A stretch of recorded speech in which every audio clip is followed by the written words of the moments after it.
Hello दोस्तों, स्वागत है एक बार फिर से आप सभी का हमारे इस चैनल में जिसका नाम है ऑल हिट एग्जाम।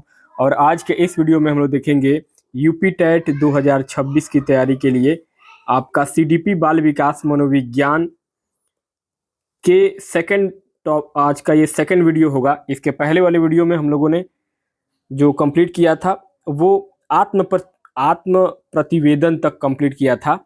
तो आपने अगर वो नहीं देखा है तो एक बार जरूर जाके हमारे चैनल के प्लेलिस्ट में देखिएगा, यूपी टेट 2026 सीडीपी बाल विकास मनोविज्ञान क्लास 1। और ये आज आपका जो है वो क्लास 2 है, सेकंड क्लास है। तो दोस्तों पूरा सिलेबस कंप्लीट कराएंगे यूपी टेट के नए सिलेबस पैटर्न के आधार पे। तो उसी के क्रम में आज अपना सेकंड क्लास है सीडीपी बाल विकास मनोविज्ञान के अंतर्गत। तो चलिए स्टार्ट करते हैं दोस्तों। आज का अपना जो टॉपिक है वो है आपका बुद्धि, इंटेलिजेंस, मस्तिष्क की रूपरेखा। व्यक्तिगत भिन्नताओं को समझने का एक अंतिम आधार होता है। यदि हम कुछ व्यक्तियों की भिन्नता के बारे में जानना चाहते हैं तो उसे जानने के लिए बुद्धि यानी इंटेलिजेंस सबसे महत्वपूर्ण कारक माना जाता है। बुद्धि पारस्परिक भिन्नता को जानने का एक सबसे बेहतरीन कारक है। तो बुद्धि क्या है, बुद्धि के बारे में पूरा डिटेल में समझते हैं पॉइंट में। दोस्तों, व्हाट इज इंटेलिजेंस? साधारण भाषा में किसी को जानने समझने की क्षमता, चाहे वह कोई व्यक्ति हो, वस्तु हो या फिर कोई परिस्थिति हो। अर्थात साधारण भाषा में अगर हम किसी को जानने समझने की क्षमता, चाहे वो कोई व्यक्ति हो, वस्तु हो या किसी भी परिस्थिति में हो, जिसके द्वारा भी हम सीखते हैं, समझते हैं, जानते हैं या प्रेक्षण करते हैं, तो उसे हम क्या कहते हैं? बुद्धि कहते हैं। जिसके द्वारा भी आप यह सब करते हैं उसे इंटेलिजेंस यानी कि बुद्धि कहा जाता है। बुद्धि की क्षमता, कैपेसिटी, बुद्धि की जो क्षमता होती है उसके अनुसार ही आप स्वयं को परिस्थिति, सिचुएशन और पर्यावरण के अनुकूल अपने आप को ढाल पाते हैं या अपने आप को बदल पाते हैं। तो यही है क्या है? आपकी समझदारी, आपकी क्या है? बुद्धि है। जो सीखते हैं वो बुद्धि है, जो समझते हैं वो बुद्धि है, जो जानते हैं वो बुद्धि है और जो परीक्षण करते हैं वो बुद्धि है। आगे अब दोस्तों बात करते हैं मनोवैज्ञानिकों के क्या दृष्टिकोण है, पर्सपेक्टिव ऑफ द मास्टर्स। मनोवैज्ञानिकों के क्या दृष्टिकोण है बुद्धि के बारे में। तो यहाँ दोस्तों सबसे पहले अल्फ्रेड बीने उन मनोवैज्ञानिकों, साइकोलॉजिस्ट में से एक हैं जिन्होंने सबसे पहले बुद्धि के गुणों को परिभाषित किया। और उनके अनुसार बुद्धि, इंटेलिजेंस एक योग्यता, एबिलिटी है तर्क करने की, बोध करने की, निर्णय लेने की। इसे ही एक कारक सिद्धांत यानी कि वन फैक्टर थियरी यानी कि अल्फ्रेड बीने का एक कारक सिद्धांत बुद्धि का यही कहा गया, जिसमें उन्होंने कहा कि बुद्धि एक योग्यता है तर्क करने की, बुद्धि एक योग्यता है बोध करने की, बुद्धि एक योग्यता है निर्णय लेने की, और इसे ही एक कारक वन थियरी माना गया। सेकंड नंबर पे दोस्तों वेस्लर ने क्या कहा? वेस्लर वही हैं जिन्होंने कि बुद्धि परीक्षण के जनक के रूप में इनको जाना जाता है। तो बुद्धि परीक्षण के जनक अर्थात वेस्लर, उनका मत है कि पर्यावरण से अनुकूलन किस प्रकार करना है यह आपकी बुद्धि पर निर्भर करता है। बुद्धि व्यक्ति की समग्र क्षमता, टोटल कैपेसिटी है। बुद्धिमान व्यक्ति केवल विवेक से सोचते हैं और पर्यावरण के अनुरूप अपना व्यवहार करते हैं। ये बातें कौन कह रहा है? ये वेस्लर कह रहे हैं। उनके आधार पर उनके द्वारा जो कहा गया है कि पर्यावरण से अनुकूलन किस प्रकार करना है यह आपकी बुद्धि पर निर्भर करता है। और वह बुद्धि को व्यक्ति की समग्र क्षमता, कैपेसिटी बताते हुए कहते हैं कि बुद्धिमान व्यक्ति विवेक से सोचते हैं और पर्यावरण के अनुकूल या पर्यावरण के अनुरूप अपने व्यवहार को करते हैं। अब इसके बाद बात आती है गार्डनर और स्टर्नबर्ग की। हार्वर्ड गार्डनर और स्टर्नबर्ग ने क्या कहा है बुद्धि के बारे में? तो इन लोगों के अनुसार यानी कि गार्डनर और स्टर्नबर्ग के अनुसार एक बुद्धिमान व्यक्ति न केवल पर्यावरण को अपनाता है बल्कि उसमें समय और आवश्यकता के अनुसार परिवर्तन भी करता है। अर्थात हार्वर्ड गार्डनर और स्टर्नबर्ग ये मानते हैं कि बुद्धिमान व्यक्ति वह है जो पर्यावरण को अपना भी लेता है और जहां जिस तरीके की जरूरत पड़े वहां उस चीज का परिवर्तन भी कर लेता है, उसको अपने अनुकूल बना लेता है। वही क्या है? बुद्धिमान व्यक्ति है। यहां तक आपको स्पष्ट हो गया होगा, उम्मीद करता हूं। अब बढ़ते हैं आगे। बुद्धिमान व्यक्ति के क्या गुण हैं? Attributes of an intelligent person. दोस्तों, बुद्धिमान व्यक्ति के जो गुण होते हैं उसमें सबसे पहला होता है सतर्कता, मेंटल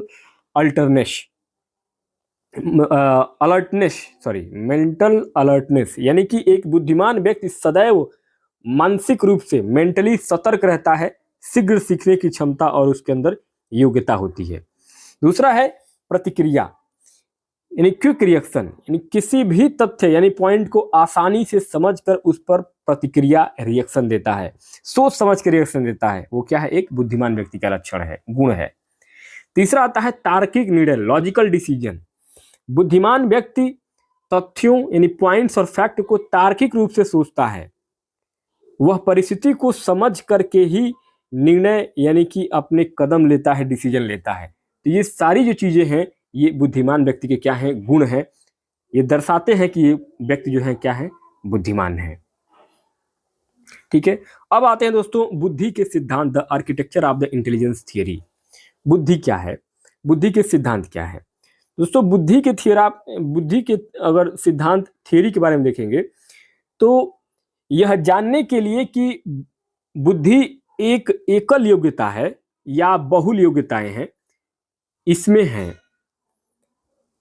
क्या बुद्धि का केवल एक प्रकार है या बुद्धि कई प्रकार के होते हैं? काफी प्रयास किए गए इसको जानने के लिए, और इन प्रयासों ने बुद्धि इंटेलिजेंस के विभिन्न सिद्धांतों के विकास को एक दिशा दिखाई, नई दिशा दिखाई।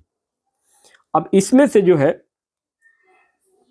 इसको बुद्धि का अध्ययन करने के रूप में इसके 3 उपागम या सिद्धांत बताए गए बुद्धि के, जिसमें पहला आता है आपका, पहला उपागम है मनोमितिक या संरचनात्मक उपागम, यानी कि साइकोमेट्रिक अप्रोच। दूसरा आता है आपका उपागम सूचना प्रक्रमण उपागम, यानी कि इंफॉर्मेशन प्रोसेसिंग अप्रोच। तीसरा आता है आपका उपागम संज्ञानात्मक विकास उपागम, यानी कॉग्निटिव डेवलपमेंट अप्रोच। अब ये क्या है? मनोमितिक संरचनात्मक उपागम क्या है? सूचना प्रक्रमण उपागम क्या है? संज्ञानात्मक विकास उपागम क्या है? तो इन तीनों को चलिए आगे समझते हैं। दोस्तों, उपागम 1 मनोमितिक या संरचनात्मक उपागम, साइकोमेट्रिक अप्रोच। इसमें क्या होता है? इस प्रकार में यानी कि मनोमितिक या संरचनात्मक उपागम में बुद्धि को बहुत सी योग्यताओं यानी एबिलिटीज का एक समुच्चय यानी कि सेट माना गया है। अर्थात बुद्धि अपने आप में बहुत से अन्य गुणों या क्षमताओं का क्या है? मिश्रण है, क्षमताओं का मिश्रण है। कोई व्यक्ति अपनी बहुत सी एबिलिटी को यूज करके एक निष्कर्ष पर पहुंचता है, और यह पूरा प्रोसेस क्या कहलाता है? परफॉर्मेंस कहलाता है, निष्पादन कहलाता है। इसके अंतर्गत, इस बुद्धि के मनोमितिक संरचनात्मक उपागम के अंतर्गत चार्ल्स स्पीयरमैन का द्विकारक सिद्धांत, थर्स्टन का प्राथमिक मानसिक योग्यताएं, जेपी गिलफोर्ड का कारक विश्लेषण पर आधारित बुद्धि संरचना मॉडल, और हार्वर्ड गार्डनर का बहुबुद्धि सिद्धांत, ये सभी सिद्धांत जो है ये मनोमितिक संरचनात्मक उपागम के अंतर्गत आपके शामिल होते हैं या शामिल है। दोस्तों, उम्मीद करता हूं आपको यहां तक समझ में आ गया होगा मनोमितिक संरचनात्मक उपागम, साइकोमेट्रिक अप्रोच क्या है। ओके, चलिए नेक्स्ट बढ़ते हैं आगे। अब सेकंड अपना आता है दूसरा कि सूचना प्रक्रमण उपागम, इंफॉर्मेशन प्रोसेसिंग अप्रोच। ये क्या है दोस्तों?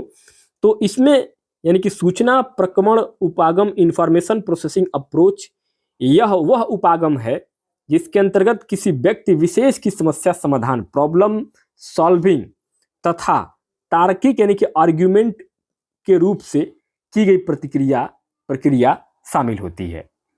इसमें रॉबर्ट स्टर्नबर्ग का त्रिचापीय यानी कि स्टर्नबर्ग ट्राइची थियरी इसमें शामिल है। इसमें रॉबर्ट स्टर्नबर्ग का त्रिचापी सिद्धांत तथा जेपी दास का पास जेपी दास का पास यानी कि पास में क्या था, प्लानिंग, अटेंशन, सिमुलेशन और सक्सेसिव, ये मॉडल जो है इसमें शामिल थे। यानी कि सूचना प्रक्रमण उपागम के अंतर्गत रॉबर्ट स्टेनबर्ग का त्रिचापी मॉडल और जेपी दास का पास मॉडल, ये दोनों जो है ये इसमें शामिल थे। और इस उपागम में क्या होता है सूचना प्रक्रमण में, कि किसी व्यक्ति विशेष की समस्या समाधान तथा तार्किक रूप से इसको सॉल्व किया जाता है। यानी कि जैसे ये आप चित्र में देख पा रहे हैं, जैसे कि पुलिस जब किसी मामले को सॉल्व करती है तो किसका तार कहाँ से जुड़ा है, कैसे लिंक होता है, उसको पता लगाने की एक तरीके से विशेषताओं को ही इंफॉर्मेशन प्रोसेसिंग अप्रोच कहते हैं। तीसरा दोस्तों आपका आता है संज्ञानात्मक विकास उपागम, कॉग्निटिव डेवलपमेंट अप्रोच। इसके अंतर्गत क्या होता है, संज्ञानात्मक विकास उपागम साइकोमेट्रिक अप्रोच के अंतर्गत बुद्धि के क्रियात्मक महत्व एवं विकास पर बल दिया जाता है। संज्ञानात्मक उपागम बुद्धि के क्रियात्मक महत्व एवं विकास पर बल देता है। इसके अंतर्गत जीन पियाजे का बुद्धि का सिद्धांत, जीन पियाजे इंटेलिजेंस थ्योरी, बुद्धि का अध्ययन करने के लिए सर्वाधिक सशक्त संज्ञानात्मक विकासात्मक उपागम माना गया है। तो जीन पियाजे का बुद्धि का सिद्धांत जो दिया गया है वो इसी के अंतर्गत है, संज्ञानात्मक विकास का उपागम। तो ये जीन पियाजे का जो संज्ञानात्मक विकास का सिद्धांत है वही इसमें शामिल है दोस्तों। ठीक है, चलिए नेक्स्ट आगे बढ़ते हैं। अब आती है बात आगे स्पीयरमैन का बुद्धि द्विकारक सिद्धांत, 2 फैक्टर थे दोस्तों, बहुत इंपॉर्टेंट है, कई बार पेपर में आया हुआ है। तो स्पीयरमैन का बुद्धि द्विकारक सिद्धांत, 2 फैक्टर थियरी स्पीयरमैन का क्या है ये समझिए। इसके अंतर्गत जो है यह कारक, यानी कि स्पीयरमैन का बुद्धि द्विकारक सिद्धांत में यह कारक विश्लेषण यानी एनालिसिस की सांख्यिकी विधि यानी कि स्टैटिकल मेथड पर आधारित होता है। उन्होंने बताया कि बुद्धि के अंतर्गत एक सामान्य कारक होता है जो 2 कारकों में बटा है, एक जी फैक्टर और एक एस फैक्टर। अब जी फैक्टर कौन सा है और एस फैक्टर कौन सा है इसको समझते हैं दोस्तों। इसमें उन्होंने बताया कि बुद्धि के अंतर्गत एक सामान्य कारक जी फैक्टर होता है और एक विशिष्ट कारक यानी कि एस फैक्टर होता है। सामान्य कारक के अंतर्गत वे सभी मानसिक क्रियाएं मेंटल एक्टिविटी होती हैं जो प्राथमिक है, प्राइमरी है, और जिनका प्रभाव सभी प्रकार के कार्यों के निष्पादन पर, परफॉर्मेंस पर पड़ता है। उन्होंने बताया कि प्रत्येक व्यक्ति में जी कारक के साथ साथ कई विशिष्ट योग्यताएं, स्पेसिफिक एबिलिटी भी होती है। इन्हीं विशिष्ट योग्यताओं को उन्होंने वी कारक भी कहा। क्या कहा? वी कारक कहा। प्रत्येक व्यक्ति में जी कारक के साथ साथ कई विशिष्ट योग्यताएं भी होती हैं और इन्हीं विशिष्ट योग्यताओं को उन्होंने स्पेसिफिक यानी कि एस फैक्टर कहा था, एस कारक कहा था। स्पीयरमैन का सिद्धांत में इन्होंने कहा था कि अपनी इनकी एक किताब थी, स्पीयरमैन ने अपनी एक किताब में जिनका नाम था द एबिलिटीज ऑफ मैन, इसमें उन्होंने बताया कि सभी बौद्धिक गतिविधियां एक एकल यानी कि सिंगल सामान्य कारक साझा करती हैं जो व्यक्ति की सभी गतिविधियों में रहता है। सामान्य कारक की प्रकृति क्या है उसी के अंतर्गत ये बातें आती हैं आपकी। यानी कि स्पीयरमैन जिन्होंने अपनी किताब द एबिलिटी ऑफ मैन में बताया कि सभी बौद्धिक गतिविधियां, इंटेलेक्चुअल एक्टिविटी एक सिंगल यानी कि सामान्य कारक में साझा करती हैं जो एक व्यक्ति के द्वारा अपने जीवन में की जाने वाली सभी गतिविधियों में रहता है। और स्पीयरमैन ने इस सामान्य कारक यानी जी फैक्टर को मानसिक शक्ति यानी कि मेंटल पावर कहा है, जो व्यक्तियों में क्या होता है, जन्मजात होता है। इसी को इन्होंने जी कारक को इन्होंने क्या कहा है, मानसिक शक्ति यानी कि मेंटल पावर कहा है। और स्पीयरमैन ने इसे मानसिक शक्ति कहा है जो व्यक्ति में क्या होता है, जन्मजात होता है। जी फैक्टर जो है, जी फैक्टर व्यक्ति का ही एक हिस्सा है कि वे कौन है। लोग विभिन्न स्तरों की सामान्य बुद्धि यानी कि जनरल इंटेलिजेंस रखते हैं। इस सामान्य बुद्धि के आधार पर हम एक व्यक्ति को कमजोर बुद्धि, मंद बुद्धि या बुद्धिमान कहते हैं। और यह जी किसी भी बुद्धि परीक्षण में एक व्यक्ति के अंकों के लिए प्रमुख निर्धारक है। तो यहाँ पे दोस्तों आपने समझा कि मानसिक एबिलिटी किसको कहा गया है, मेंटल पावर, अखंड हिस्सा यानी कि इनहेरेंट पार्ट, और वेरिएशन और प्रमुख कोर डिटर्मिनेशन। तो ये सामान्य कारक जो है, इसकी प्रवृत्ति, इसकी प्रकृति स्पीयरमैन ने किस प्रकार से बताई है वो आपको इसमें समझने को मिला है।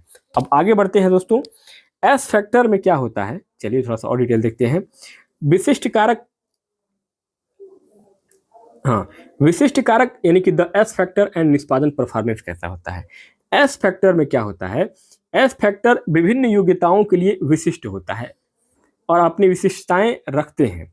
इससे उदाहरण के लिए गणित का परीक्षण यानी कि मैथ का टेस्ट, स्थानिक संबंध यानी कि स्पेशियल रिलेशन, मौखिक प्रवाह यानी कि वर्बल फ्लो, इन बुद्धियों में से प्रत्येक एक अलग यश की माप करते हैं, अर्थात अपनी विशिष्टताएं रखते हैं, जिसमें कि आपका जैसे कि किसी व्यक्ति का स्थानिक बुद्धि, इसमें एक अलग प्रकार के जो माप रखते हैं, जैसे गणित का परीक्षण, आपका मैथ टेस्ट, स्पेशियल रिलेशन और वर्बल फ्लो, इन बुद्धियों में से प्रत्येक एक अलग इस प्रकार की माप रखते हैं, अर्थात अपनी विशेषताएं रखते हैं।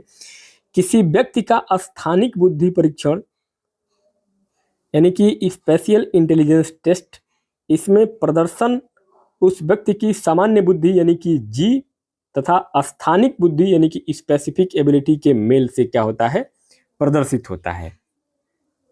सामान्य बुद्धि जी और स्थानिक योग्यता स्पेसिफिक एबिलिटी और स्थानिक बुद्धि परीक्षण में इसको क्या होता है, प्रदर्शित होता है। और एक बात बता दें आपको कि स्पीयरमैन ने सामान्य बुद्धि पर अधिक बल दिया था, इसी कारण इन्हें विरोध का सामना भी करना पड़ा था।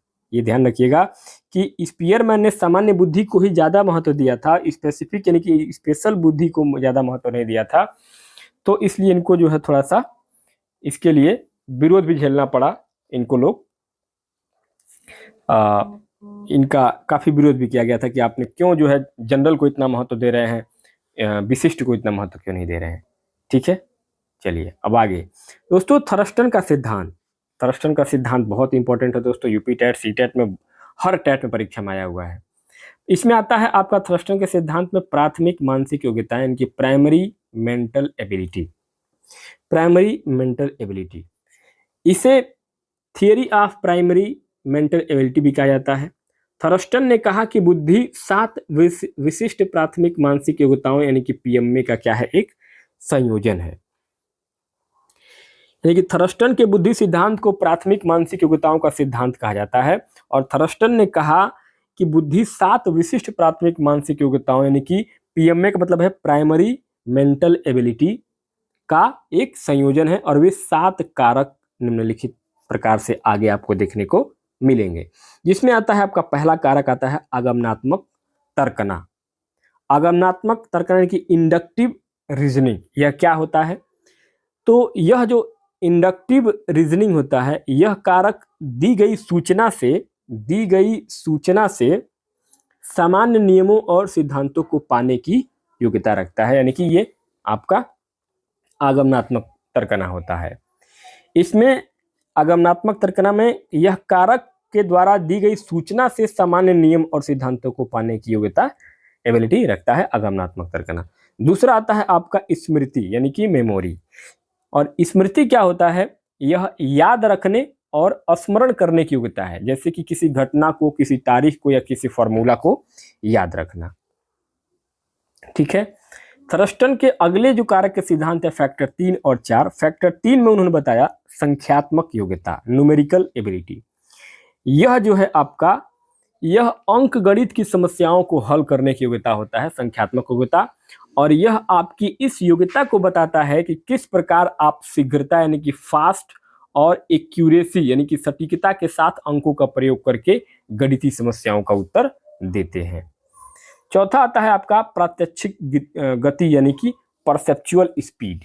इसके अंतर्गत क्या आता है, परसेप्चुअल स्पीड के अंतर्गत आता है, प्रात्यक्षिक गति के अंतर्गत यह देखकर वस्तुओं के बीच भिन्नताओं और समानताओं को देख करके प्रात्यक्षिक विवरणों यानी कि परसेप्चुअल डेटा को शीघ्रता और सटीकता, एक्यूरेसी से समझने तथा ग्रहण करने की योग्यता दर्शाता है प्राक्षैतिक गति।